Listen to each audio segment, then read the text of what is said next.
Hello दोस्तों, राधे राधे। स्वागत है आपका अपने चैनल पर। कैसे हैं आप? आशा करता हूं कि आप सभी लोग स्वस्थ होंगे, मस्त होंगे और अपने अपने कामों में व्यस्त होंगे। तो दोस्तों, आ गया हूं मैं फिर से एक नया टॉपिक लेकर। तो चलते हैं टॉपिक की तरफ और बताते हैं आज की नई जानकारी क्या है। सनातन धर्म, जाने कब और कैसे हुई सनातन धर्म की उत्पत्ति और क्या है इसके नियम। सनातन शब्द सत और तत् शब्द से मिलकर बना है। दोनों शब्दों का अर्थ यह और वह है। इसका व्यापक उल्लेख अहम ब्रह्मास्मि और तत्त्वमसि श्लोक से मिलता है। इस श्लोक का अर्थ है कि मैं ही ब्रह्म हूँ और यह संपूर्ण जगत ब्रह्म है। इस सृष्टि के निर्माण के पश्चात भी ब्रह्म में न्यूनता नहीं आई है। कहने का तात्पर्य है कि ब्रह्म पूर्ण है। सनातन धर्म में 4 युगों का वर्णन किया गया है। ये क्रमशः सतयुग, त्रेता, द्वापर और कलयुग हैं।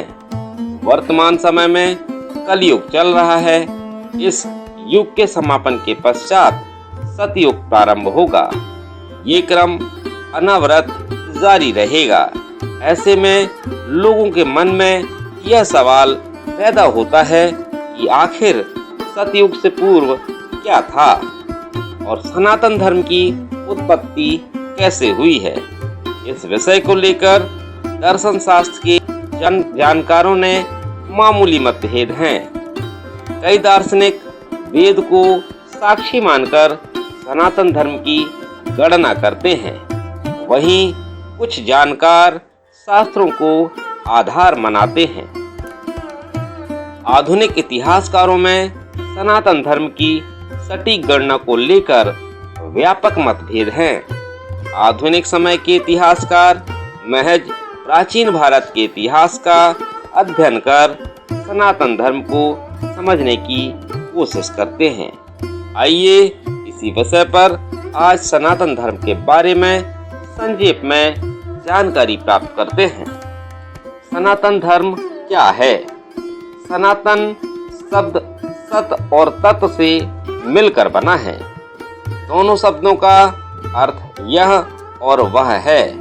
इसका व्यापक उल्लेख अहम ब्रह्मास्मि और तत्त्वमसि श्लोक में मिलता है। इस श्लोक का अर्थ है कि मैं ही ब्रह्म हूँ और यह संपूर्ण जगत ब्रह्म है। ब्रह्म पूर्ण है। इस सृष्टि के निर्माण के पश्चात भी ब्रह्म की न्यूनता नहीं आई है। कहने का तात्पर्य है कि ब्रह्म पूर्ण है। इसे ही सनातन कहते हैं।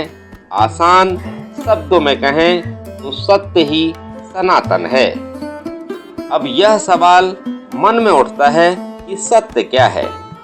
ईश्वर, आत्मा, मोक्ष सभी पूर्ण और ध्रुव सत्य है। अतः सनातन धर्म का ना आदि है और ना अंत है। कहने का अभिप्राय है अनादि काल से सनातन धर्म चला आ रहा है और अनंत काल तक चलता रहेगा।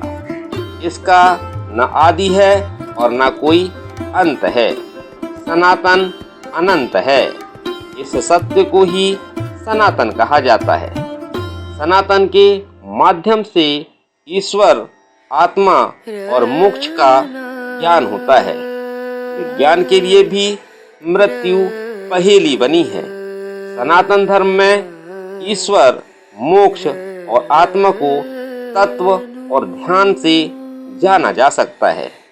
इस धर्म के प्रारंभ वर्ष की गणना करना कठिन है, किंतु वर्तमान साक्ष्य के आधार पर सनातन धर्म अनंत काल से चला आ रहा है।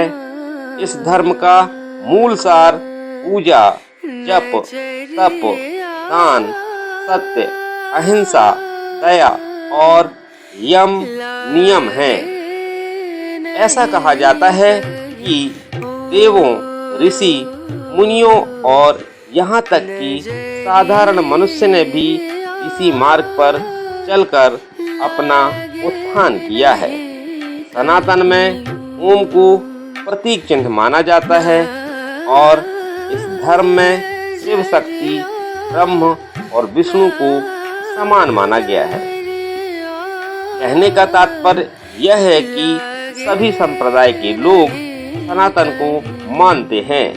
इस धर्म में शास्त्रों की रचना संस्कृत भाषा में की गई है। प्रमुख आराध्य सनातन धर्म में त्रिदेव यानी कि ब्रह्मा, विष्णु और महेश को प्रमुख आराध्य माना गया है। भगवान शिव के बारे में कहा जाता है कि अरण्य संस्कृति में भी उनकी पूजा की जाती थी। यह वह समय था जब मानव सभ्यता का विकास नहीं हो पाया था। कालांतर में अरण्य शक्ति ही आगे चलकर सनातन यानी जीने का आधार बनी। उस समय से भगवान शिव को सनातन का आधार माना गया है। विज्ञान वर्तमान समय तक आत्मा की गति को समझने में असफल रहा है। हालांकि सनातन धर्म में ऋषि मुनियों ने ध्यान और कर ब्रह्म, ब्रह्मांड और आत्मा के रहस्य को उजागर किया। वेदों में सर्वप्रथम मोक्ष का वर्णन मिला है। आत्मा की गति मोक्ष है, अतः सनातन धर्म में पुनर्जन्म का विधान है। तो दोस्तों, कैसी लगी ये जानकारी? अगर अच्छी लगी हो तो कमेंट बॉक्स में जरूर बताइएगा। इसका अगला पार्ट भी लेकर आऊंगा। अभी सनातन धर्म और हिंदू धर्म दोनों को जोड़कर आपको बताऊंगा। बहुत जल्दी अगला पार्ट भी आएगा, तो सुनिएगा और समझिएगा। तो दोस्तों, चलता हूँ, मिलते हैं अगले वीडियो पर। तब तक के लिए सभी को राधे राधे। बहुत बहुत धन्यवाद फुल वॉच करने के लिए। Bye bye.